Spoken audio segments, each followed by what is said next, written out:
Welcome back to the Black Sportswoman, where Black history meets women's sports. And today we are joined by Júlia Belas from Brazil. How are you? You know what? Welcome. I'm very excited that you're here, but also, how are you doing? I'm doing great. I'm really excited to be here as well. So, before we go into our conversation about Brazilian sportswomen, Black Brazilian sportswomen, can you introduce yourself a little bit to the people? Kind of briefly talk about like your interests and really like what you're trying to focus on as you do more work. Yes, sure. So I'm a sports journalist. I'm a journalist and I have a master's degree in sports journalism. And I work here in Brazil mostly with women's sports, but also a little bit of men's sports. We have to give them some space, not a lot of them, but a lot of it, but some space.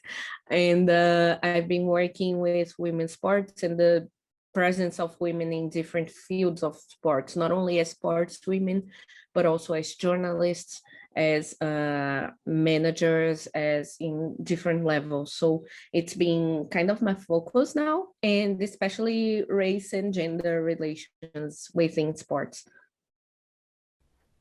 We have very similar interests, which is so exciting. um, so now a fun question, but it may be difficult to decide. What do you have a favorite or one top two story, sportswoman story or Black sportswoman who is your favorite from Brazil? Yeah, I'm in love with Formiga. She's a soccer player.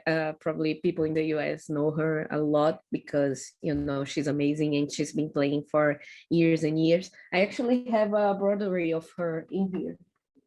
It's not very recognizable, but it's her and I know it's her. So it's, yeah. And and I love her because she really she really put all of herself, like 110 120% in her work, in her ball playing. And it's really amazing to see that, to see how she plays in such a high level at like 43. So it's really exciting to see. And she's from the same city as me, so I'm like really excited to think about, oh my god, I'm from the same place as her. She's been doing like some crazy stuff and I've been working as a journalist, but it's funny to see, to think about how we started, from the same place, and now I get to see her doing so many amazing things and going to her seventh Olympics. It's really amazing. That's It blows my mind. I'm like, I haven't done anything as long, not even one fourth as long as she's been playing football Yeah. and Yeah. doing it well. And isn't she returning like after the Olympics, like leaving PSG and then playing in Brazil now?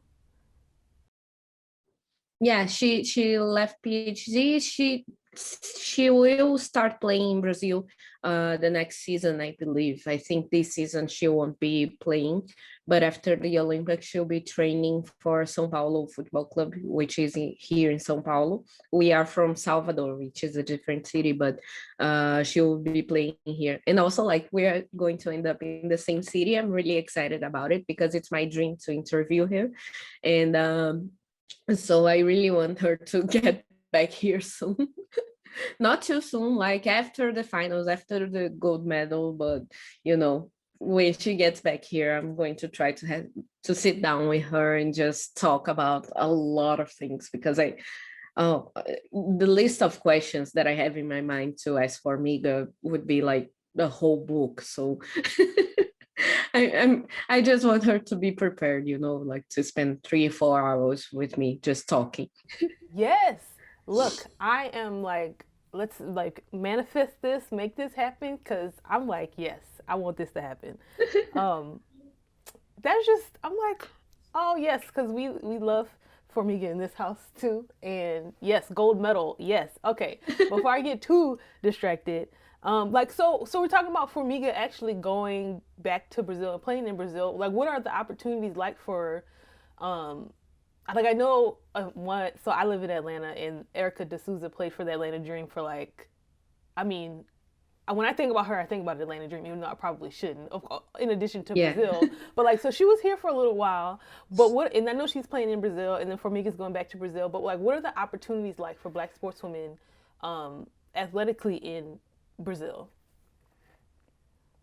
Yeah, so as sports women, there's a lot of space, not a lot because when you think about football, for example, and I studied in the UK, so I say football, you say soccer, but yeah, when you think about football here in Brazil, you think of the major leagues, the really high, highly paid players and so on. You have to think that the vast majority of them are not on that level. So football in Brazil is played, in the streets everywhere. So you when you think about the players, it's only the Serie A, Serie B, thinking about men's and thinking about women, basically the same number. It's like 4% of the players in the country. So when you think about the opportunity, it is better because the clubs are getting more structured, the clubs are investing more in women's football, but at the same time it's only a few clubs, mostly located here in São Paulo, so across the country. But Brazil is a huge country, it's a continental country, you don't see a lot of that going on, but it's getting better and it's attracting a lot of players who played in other countries to come back to Brazil. For example, Formiga, for example, and not only players, but like Formiga, Cristiane, and Andressinha, and you know. So it's really interesting to see this movement, especially in football. But at the same time, the opportunities for sports women here in Brazil are very, very little in other sports. So you think about football, you have the clubs, you have, the country of football, the whole mystique of country of football. But at the same time, when you look at other sports, it's like players, sports people, when sports women especially have to move from city to city and have to sell things to be able to compete. And the current government, which is not really great at all, still has been cutting like funding for sports, for Olympic sports, for example. So when you think about the players, the sports people having to work, have second jobs to fulfill their dream and their passion to play sports and represent Brazil in a high level, it's really not great, let's say like that. And especially for Black sports women, one of the things that I notice more is that they usually don't talk about race. They talk about how it's important to be a woman playing sports, or how is it important to be a woman journalist, or a woman manager, or a woman you know owning a club. But at the same time, they don't talk about race. Even when they're Black, there's a widening process. So they omit this information. They are like, oh no, she's just great, she's a woman, we don't talk about her as being Black. At the same time, we know that Black women receive less money, less funding, less opportunities in the media. So it's really interesting to see that. And Brazil, different than the US, for example, in Brazil, Black people are not the minority, they are the majority of the population. We are kind of, it's 56%, I think, 54, 56% of the population. And women are also not a minority. Women are 51% of the population here in Brazil. So it's interesting to see that, especially in sports, women and Black people, who are the majority of the country, are still not accessing like positions of power. But as sports people, as judo players, or basketball players, or football players, they are like the majority. But when you go to higher levels, to being able to think, or to coach a team, or to be a referee or other levels and being the media, you don't see that those people reaching this position. So it's a really unequal country on that sense. So actually today, like right after we finished talking, I have a interview about Panamanian Black sportswomen. It's kind of that same issue of, and in the Peru story too. It's like they don't talk about the specifically. I mean, the women too, but also just specifically being a black woman is just not talked about in Brazil specifically. What kind of has led to that? Because I know every country is different, though there are similarities. But like, what in Brazil led to that? Yeah, so here in Brazil, and I'm reading a book about by Lélia Gonzalez, which is a huge intellectual. It's like a person who Angela Davis recommends. You should read Lélia Gonzalez, like that kind of person.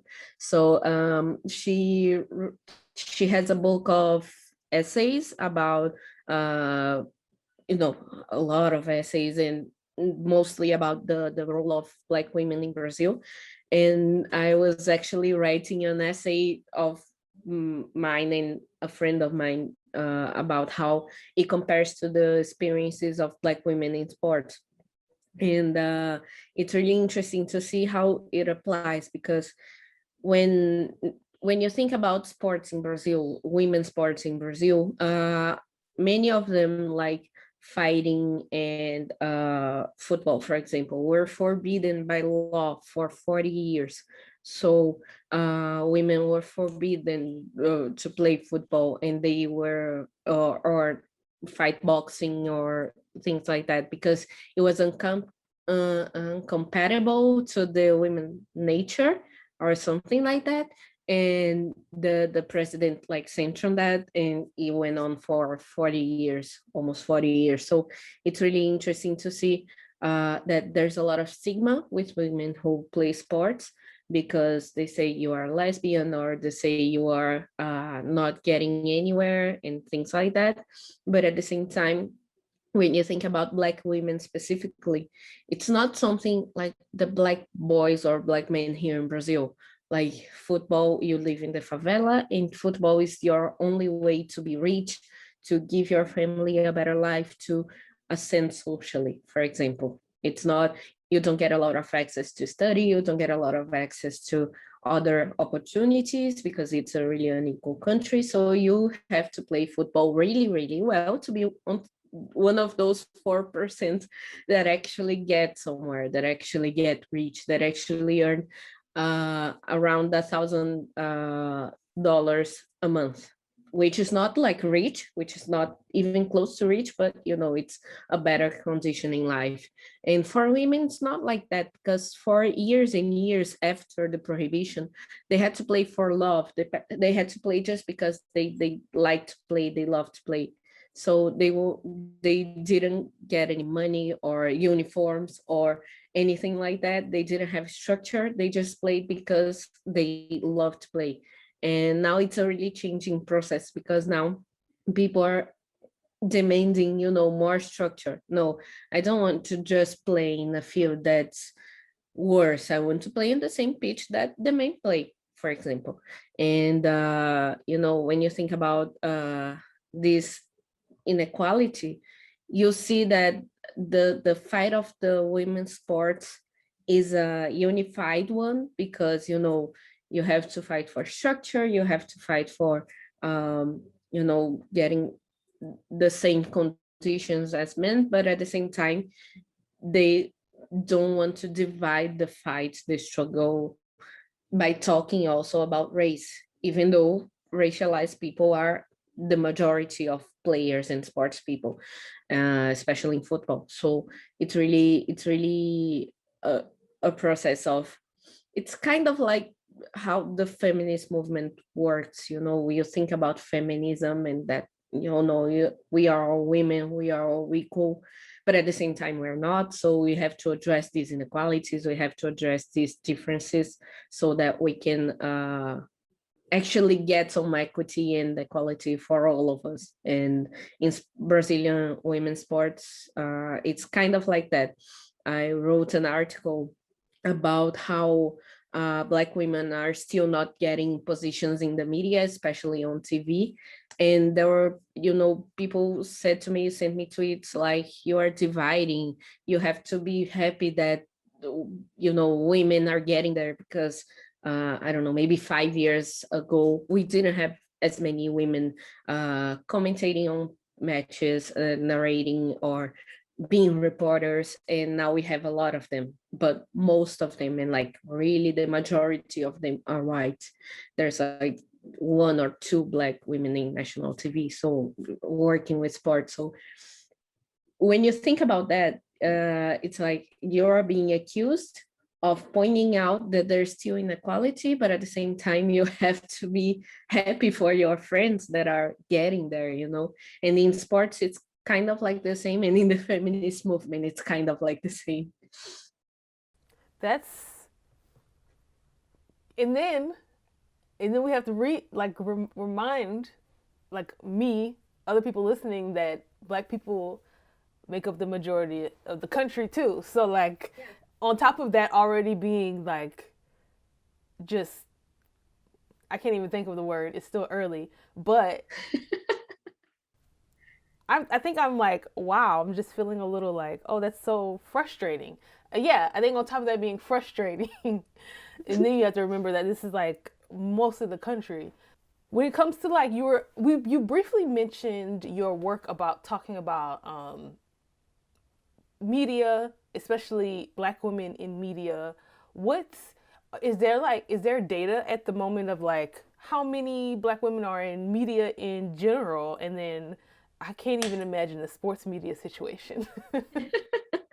There's no actual data about it, especially focusing on sports. You see that there are some researches like that say, for example, that I don't have the exact number, but it's like 20% of the leading roles in Brazilian media, in the major, media outlets, are occupied by men, and white men. So it's no, 20%. It's like non-white people, but they are mostly men, and mostly white men. But as a journalist, I've worked at different places, both in Salvador, which is known as to be the blackest city outside of Africa. And the Black people there are the vast majority. It's like, I think 70% or 65%, which is huge. And when I moved to São Paulo, which is a city that has more money and more white people, it's even more shocking, because in Salvador, we still had some Black people working in some levels of the media, but especially lower levels, like the editors were usually white, the usually white men, and especially in sports. And here in São Paulo, it's there's usually this thing people say like, no, but I don't know Black women who can be in this position. For example, white women, they are reaching higher positions in media, for example, on TV, and they are growing in numbers. And when you ask them, okay, but why are there no, and they recommend each other because they are friends, they support each other. I'm friends with a lot of them, so I love watching TV and saying, oh, this is my friend, oh, this is my friend, I love it. But at the same time, when they have to recommend, they recommend me, because I'm the only Black woman they know, and I'm the only Black woman who works with it, and they trust on my work.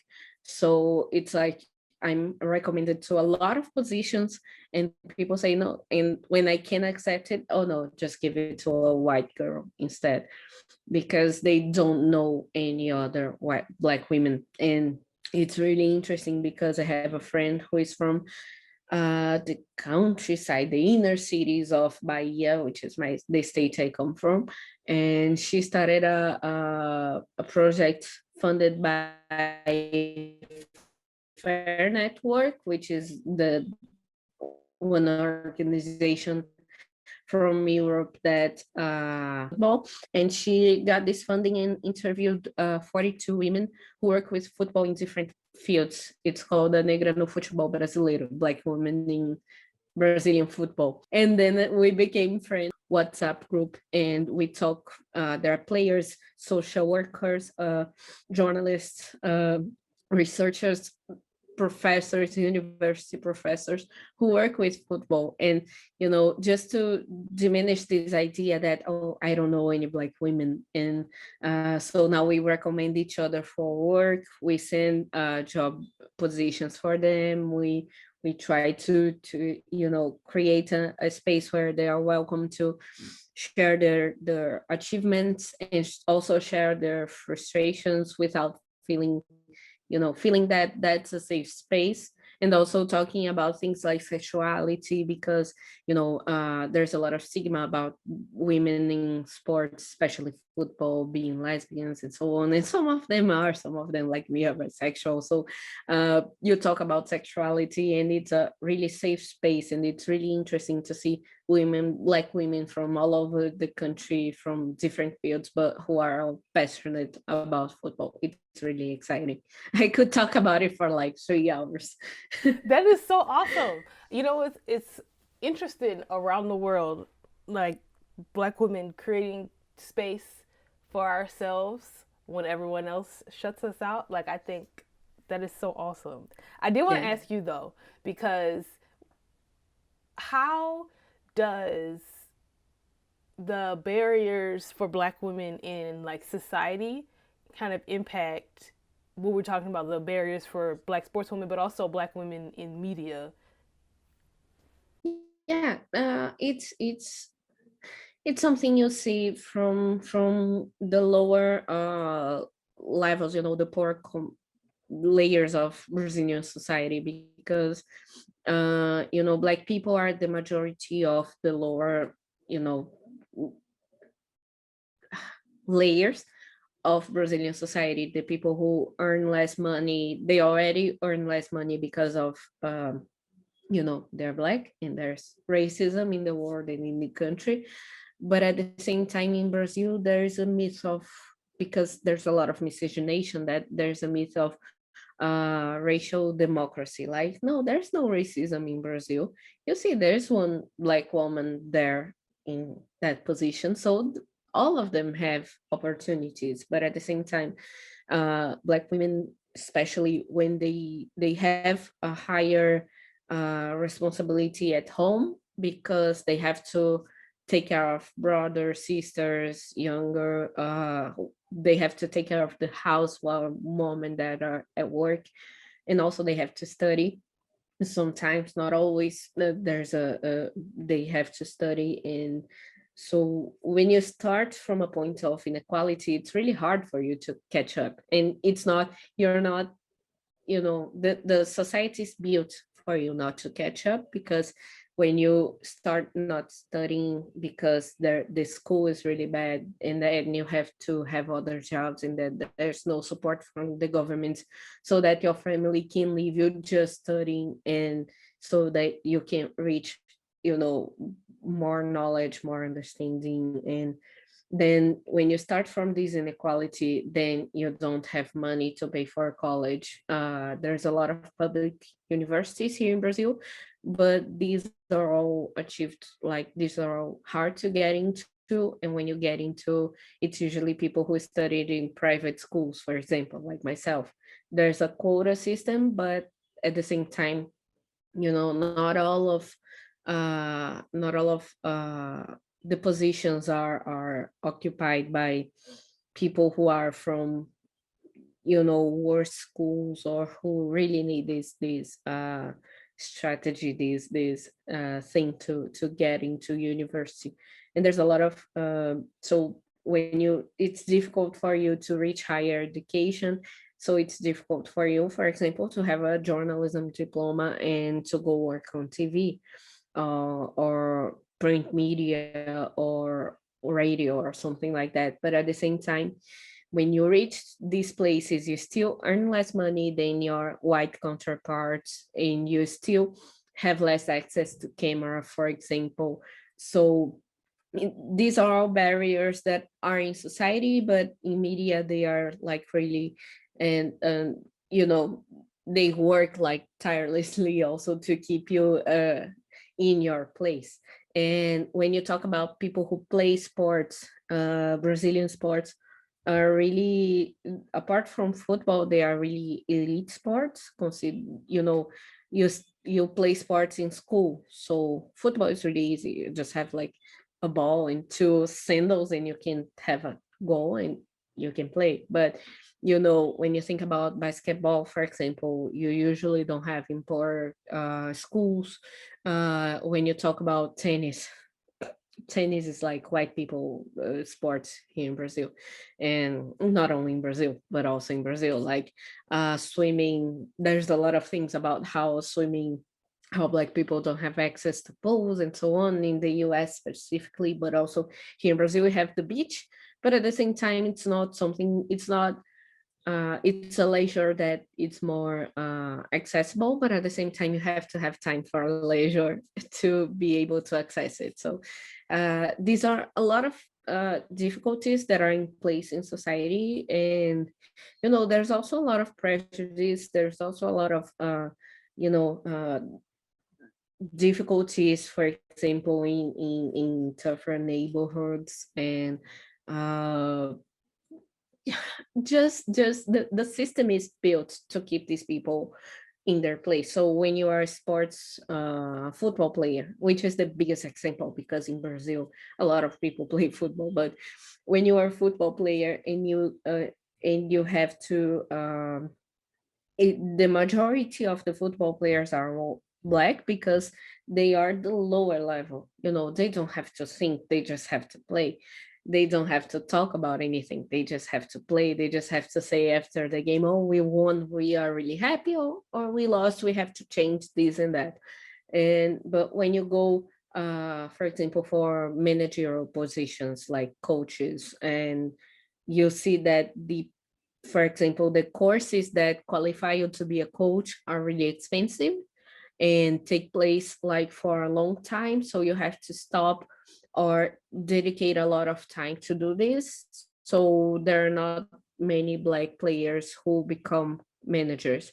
Uh, Men usually, not usually, men sometimes find space in the media as commentators, but not commentating like no, this is the tactical scheme, this is this is that. They talk about, oh, when I played I used to do this, when I played I could score this goal, something like more because they have the experience of playing, not because they have the knowledge about the whole game, you know. And it's, and when you think about women, it's practically non-existent because women in sports are already such a shunned out group that, you know, when you reach these positions, when you reach the playing position, it's already a huge achievement when you can live from the money you get from football, for example. Because while men still get like millions and millions of euros, or you know, a lot of money and bigger salaries, women still don't get like 10% of that. It's really, it's really insane how it works, but at the same time racism and sexism are quite insane things, but are really structured to make, to keep this happening, to keep this ball playing, and you know, to keep the society like this. Mhm. I'm sorry, I'm like filled with rage, but like, yes, I understand completely. Like, I'm glad though that through sports, specifically women's sports, you're able to share like with us, but also through your work, like what life is like in Brazil for a black person. So I really, that's very, despite how aggravated I am about like the realities, I really am glad that you're able to share this stuff with us. But I have a, this is, I don't know, I guess I could have done this in the beginning, but I'm glad we couldn't like lighten the mood a little bit before we are done. No, but what or who are some, I don't know if you have a few Black sportswomen that that you think like other people should really be watching, or that you just like enjoy watching?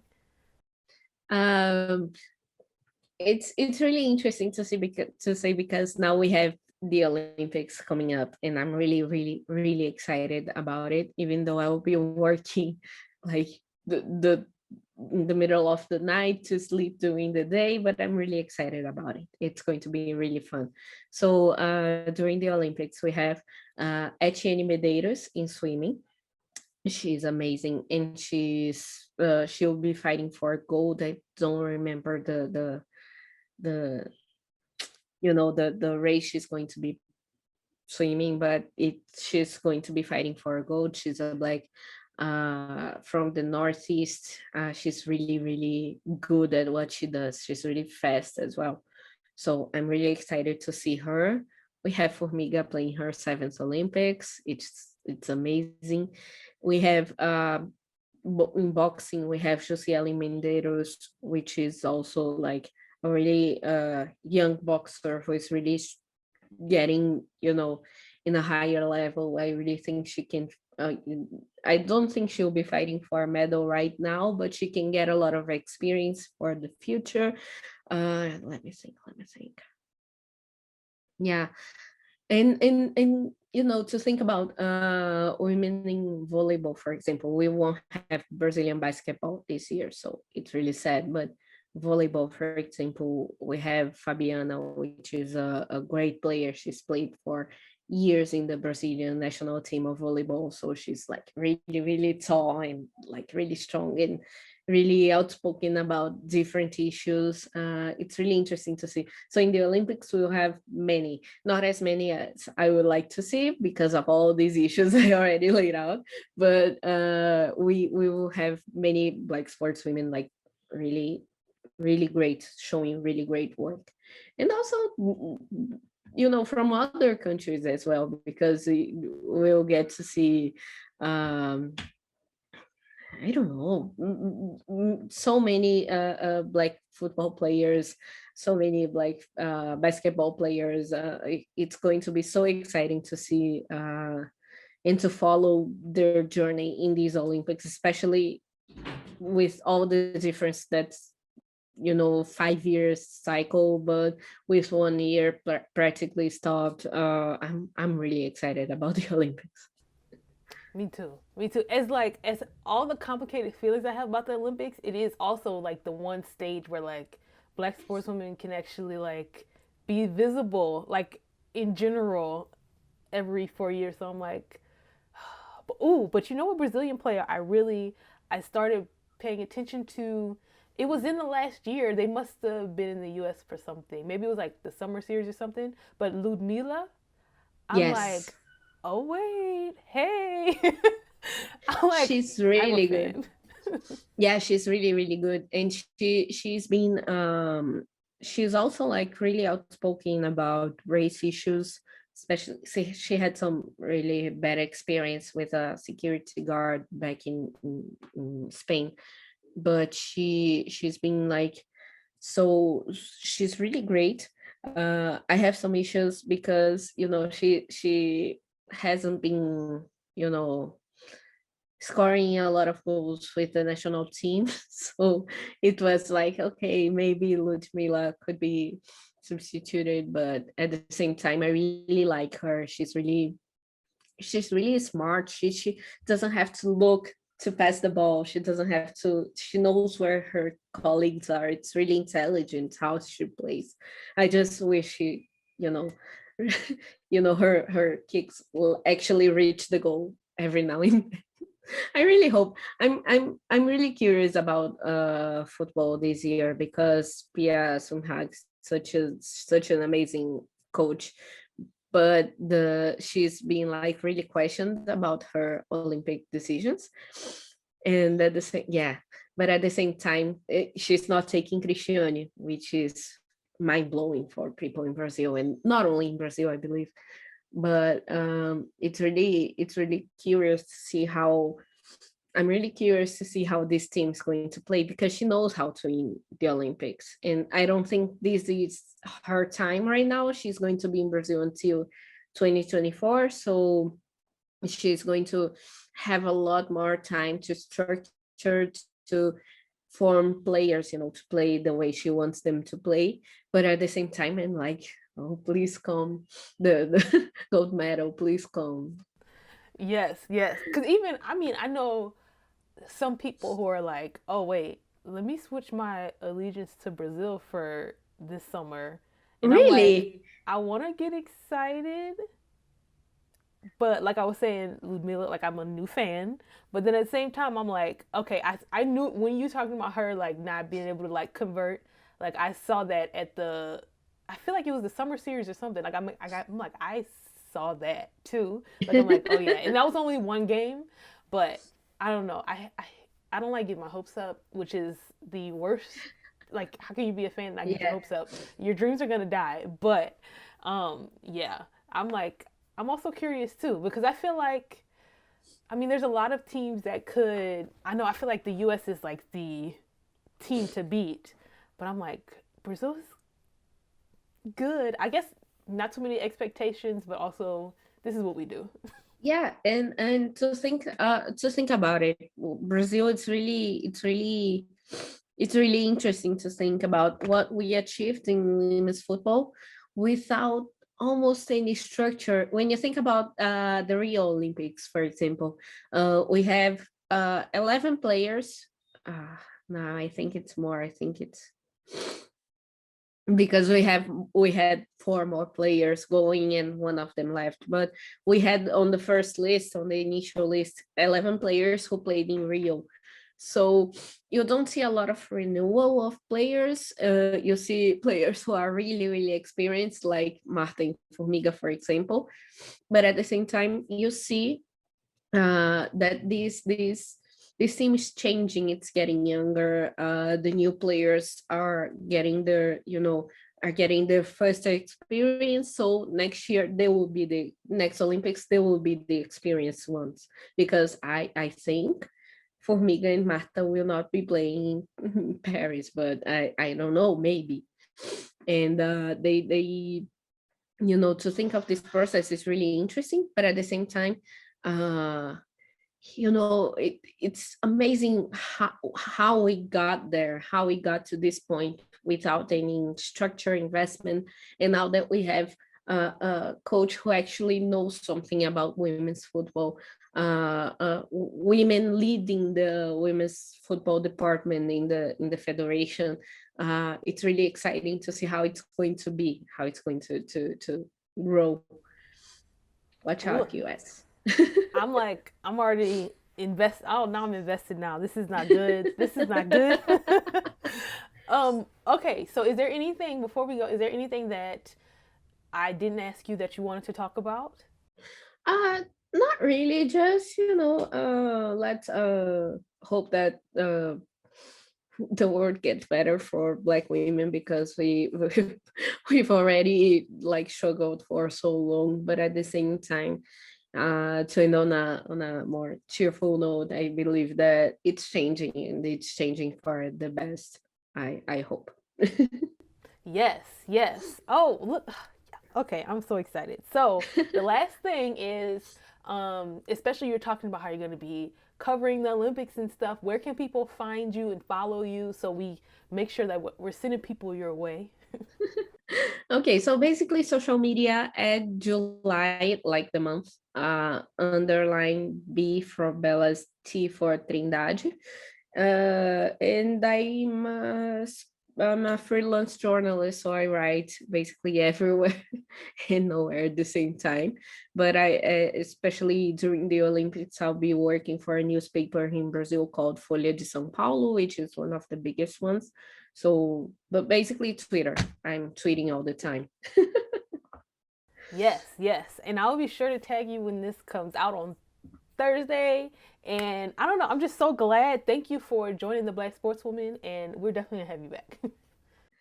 Thank you for inviting me. It was great. And Oh my God, I feel like I could talk for hours because these are all subjects that I'm really passionate about. It's really fun to talk about it.